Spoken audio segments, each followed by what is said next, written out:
నమస్తే, తెలుగు రాజ్యంకు స్వాగతం. నేను మీ సంధ్య. వైకాపా ఓటమి తర్వాత ఇప్పటికే సీనియర్ నేతలంతా ఎక్కడికక్కడ వాళ్ళు కామ్ అయిపోయిన విషయం తెలిసిందే. ఇక అటు వైకాపా అధికారంలోకి వచ్చాక హస్తగతం చేసుకున్న మున్సిపాలిటీలు కావచ్చు, దాని చైర్మన్లు కావచ్చు, ఇప్పుడు అధికార పార్టీ వైపు చూస్తున్నారు. ముఖ్యంగా వైనాట్ 175, వైనాట్ కుప్పం అనేసని ఏ రేంజ్లో ప్రచారం చేశారు, ఏ రేంజ్లో ఊదరగొట్టారు అన్న విషయం మనందరికీ తెలిసింది. ఇప్పుడు అదే కుప్పంలో వైకాపాకి భారీ షాక్ తగలబోతోంది. వైకాపా మున్సిపల్ చైర్మన్ సుధాకర్ రెడ్డి కూటమి ప్రభుత్వంతో కలవబోతున్నారు. ఆయనతో పాటు మొత్తం ఆయన క్యాడర్నంతా తీసుకెళ్లబోతున్నారు అన్న షాకింగ్ న్యూస్ ప్రస్తుతం తెర మీదకి రావడం జరిగింది. దీంతో పాటు కొందరు ముఖ్య నేతలు కూడా అటు టీడీపీలో చేరేందుకు సమాయత్తమవుతున్నారు. అధికార పార్టీయే శరణు అంటూ ముందుకెళ్ళబోతున్నారు. ఈ నేపథ్యంలో కుప్పంలో వైఎస్ఆర్సీపీ పార్టీకి అయితే భారీ షాక్ అని చెప్పాలి. ఎందుకంటే ఎలక్షన్ టైంలో వైనాట్ కుప్పం, వైనాట్ 175 ఎంత ఫేమస్ ప్రచారం చేశారో, వైనాట్ కుప్పం అనే దాన్ని కూడా అంతే ఫేమస్ గా తీసుకున్నారు, ప్రతిష్టాత్మకంగా తీసుకున్నారు. ఖచ్చితంగా ఈసారి ఓడిపోబోతున్నారు అంటూ కూడా ఆయన వర్గం ఎంత ఊదరగొట్టిందో మనం చూసాం. బట్ ఫలితాలు ఏ రేంజ్లో డిజాస్టర్ అయ్యాయో చూసాం. ఈ నేపథ్యంలో అప్పుడు పొగిడిన నోళ్లే ఇప్పుడు ఆయన అవినీతిపరుడు, అక్రమార్కుడు, ఏకఛత్రాధిపత్యం వెళ్ళాడు, మాకు అసలు స్కోప్ ఇవ్వలేదు, మమ్మల్ని ఏ కోసానా అసలు మేము చేసిన పని చెప్పుకొనివ్వలేదు, బటన్ నొక్కి అన్నీ చేసేసుకున్నాడు, ఆయనకు సంబంధించిన క్యాడరే తెర మీదకి వచ్చింది, మేము ఎంత చేసినా కనిపించలేదు, ఇలా గగ్గోలు పెడుతున్న వాళ్ళు చాలా మంది ఉన్నారు. ఈవెన్ కేతిరెడ్డి కూడా ఆ విషయాన్ని బహిర్గతం చేశారు.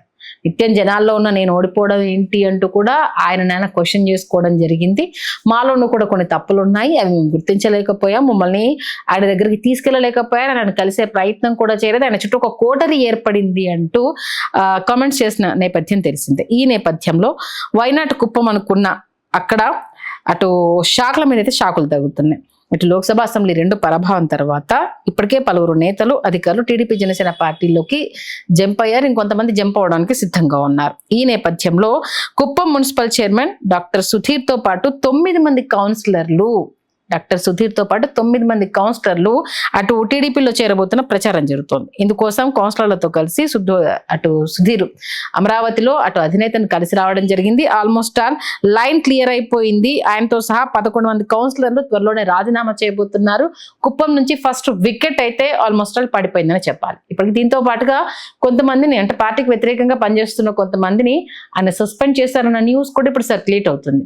ఇంకా పార్టీ లేకపోయిన తర్వాత ఆయన సస్పెండ్ చేస్తే అంటే ఎలాగో వాళ్ళు వెళ్ళిపోవడానికి సిద్ధమవుతున్న టైంలో ఆయన సస్పెండ్ చేస్తే ఏంటి, చేయకపోతే ఏంటి అన్న వాదనను కూడా కార్యకర్తలు, అభిమానులు తెర మీద తీసుకొస్తున్నారు. మొత్తానికి అటు వైనాట్ 175, వైనాట్ కుప్పం కాస్త అసలు ఏంటి నా పరిస్థితి అనేదాకా దారి తీసేసింది. ఈ నేపథ్యంలో ఇప్పుడున్న ఈ పార్టీ కార్యకర్తల్ని, క్యాడర్ను ఎలా కాపాడుకుంటారు, ఎంతమంది ఉంటారు? ఇప్పటికే 11 మంది ఎమ్మెల్యేలు పక్క చూపులు చూస్తున్నారు. వాళ్ళు కూడా గోడ దూకేందుకు ప్రయత్నం చేస్తున్నారు. బట్ అక్కడ గేట్లు ఓపెన్ లేక ఒక ఇంత ఆగుతున్నారు అన్న ఒక చర్చ అయితే నడుస్తోంది. ఈ నేపథ్యంలో మరి జగన్మోహన్ రెడ్డి రాబోయే కాలాన్ని ఎలా వెల్లదీయబోతున్నారు ఏంటి అన్న డిస్కషన్ అయితే భారీ ఎత్తున జరుగుతోంది. మొత్తానికైతే కుప్పం నుంచి మున్సిపాలిటీలు అటు ఆల్మోస్ట్ ఒక్కొక్కటిగా చేజారిపోతున్నాయి. కుప్పం నుంచి స్టార్ట్ అయిపోయింది. అంటే అటు అధినేత ముఖ్యమంత్రి ఇలాఖా నుంచే ఈ మున్సిపాలిటీల పరం అనేది వశం చేసుకోవడం అనేది స్టార్ట్ అయిపోయింది. ఇంకొకటి లైన్ కట్టేసిందంటే మిగతా ఆటోమేటిక్ గా హోల్డ్ లోకి వెళ్ళిపోతాయి. కాబట్టి ఎందుకంటే ఇప్పుడు ఇక్కడ 11 ఆల్రెడీ అసెంబ్లీ, పార్లమెంట్ లో ఏ రేంజ్ ప్రభావం చూపామో తెలిసింది. కాబట్టి వచ్చే మున్సిపాలిటీలు కావచ్చు, ఇంకా ఏ ఉన్నా ఆల్మోస్ట్ ఆల్ కూటమి పరం అయిపోతున్న విషయం తెలిసిందే. కాబట్టి ఎవరు రిస్క్ చేయలేరు. ఉన్న ఈ మున్సిపాలిటీ రేపటి రోజు మళ్ళీ ఆ చైర్మన్ పదవిని కాపాడుకోవాలన్నా, మళ్ళీ ఎన్నికల్లోకి వెళ్ళాలన్నా, మళ్ళీ పోటీ చేయాలన్నా ఖచ్చితంగా అది అధికార పార్టీలో ఉంటేనే మళ్ళీ పదవి ఉంటుందన్న విషయం తెలుసు. కాబట్టి ఇప్పుడే మున్సిపాలిటీ చైర్మన్లు, మున్సిపల్ చైర్మన్లు, అలాగే కౌన్సిలర్లు అందరూ జాగ్రత్త పడుతున్నారు, మెల్లిమెల్లిగా జారుకుంటున్నారు. ఆల్మోస్ట్ ఆల్ వైఎస్ఆర్సీపీ ఖాళీ కాబోతోంది. Please do subscribe to Telugu Rajyam channel. Please do subscribe to Telugu Rajyam channel. Please do subscribe to Telugu Rajyam channel. Hi అండి, నేను మీ ఆర్పీని, నెల్లూరు పెద్దారెడ్డి చేపల పులుసు ఓనర్ని. మీరు తెలుగు రాజ్యం అనే ఈ యూట్యూబ్ ఛానల్ సబ్స్క్రైబ్ చేసుకుని మంచి వీడియోలతో వస్తారు. Thank you so much. Hi people, I'm Sonakshi Verma and you please watch Telugu Rajyam and please subscribe to the channel.